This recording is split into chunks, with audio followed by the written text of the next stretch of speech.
Paz e bem, meus irmãos e minhas irmãs. Hoje é sexta-feira, dia 25 de março. Nós celebramos a solenidade da Anunciação a Nossa Senhora. O evangelho de hoje é retirado do livro de Lucas, capítulo 1, versículos de 26 a 38. No sexto mês, o anjo Gabriel foi enviado a uma cidade da Galileia, chamada Nazaré, a uma jovem desposada a um homem chamado José, da casa de Davi, e o seu nome era Maria. Entrando o anjo onde Maria estava, disse-lhe: Ave cheia de graça, o Senhor é contigo. Maria ficou muito perturbada com essa saudação, porque não compreendia o motivo de ser saudada deste modo pelo anjo. Por isso o anjo continuou: Não temas, Maria, pois encontrastes graças diante do Senhor. Eis que conceberás e darás à luz um filho, a quem porás o nome de Jesus, porque ele salvará os seus irmãos dos seus pecados. Ele será grande e reinará na casa de Davi e no reino de Jacó, e o seu reino não terá fim. Maria disse: Mas como isso pode acontecer se eu não conheço e nem convivo com homem algum? O anjo respondeu-lhe: A força do Espírito Santo virá sobre ti e te cobrirá com a sua sombra, de tal modo que aquele que nascer de ti será chamado Filho de Deus. Eis que tua prima Isabel, aquela que era estéril, também já está no sexto mês de sua gestação, porque para Deus nada é impossível. Maria então respondeu ao anjo: Eis aqui a serva do Senhor, faça-se em mim segundo a tua palavra. E o anjo retirou-se de sua presença. Palavra da salvação.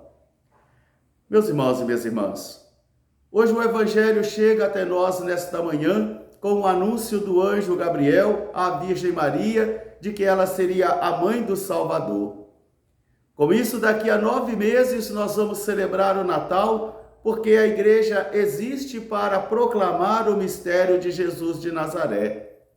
A igreja existe para anunciar Jesus. A palavra igreja significa assembleia.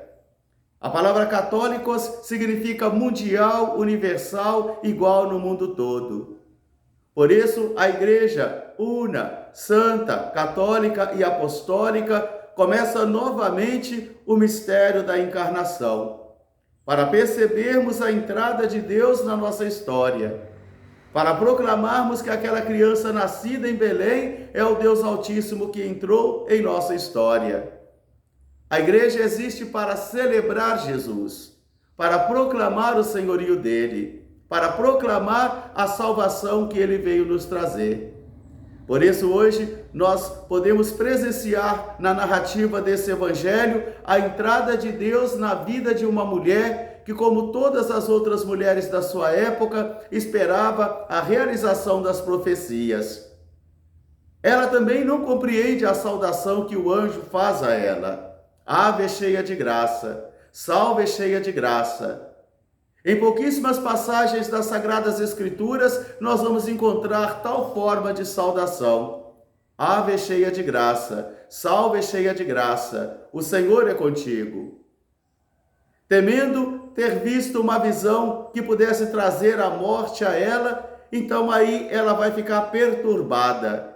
E por isso o anjo novamente vai intervir no diálogo dizendo: Não temas, Maria, não temas.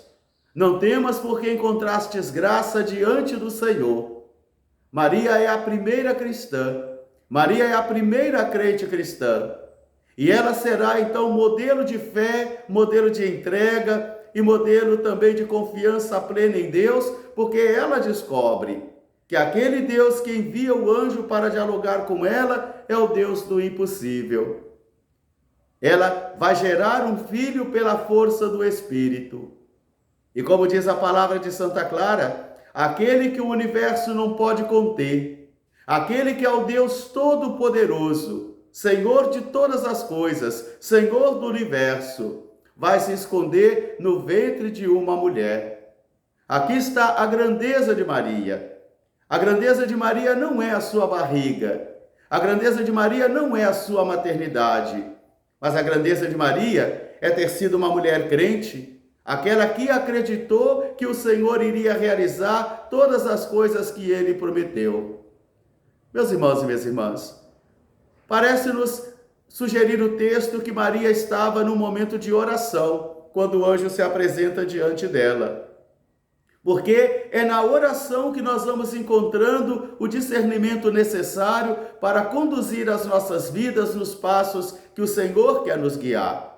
E os meios de crescimento espiritual, a oração pessoal, a leitura diária da Palavra de Deus, a vida sacramental, que é a missa dominical, a confissão e para nós também católicos o terço de Nossa Senhora, esses meios de crescimento espiritual têm um valor imprescindível. É a nossa respiração, é a nossa asa, é o nosso oxigênio, para que a gente possa conduzir os nossos passos no caminho do Senhor. Dentro desse contexto de Quaresma, de reavivamento da fé, de restauração da fé, de reconciliação com Deus e com os irmãos, a liturgia de hoje nos apresenta novamente a anunciação do anjo à Virgem Maria de que ela seria a mãe do Salvador.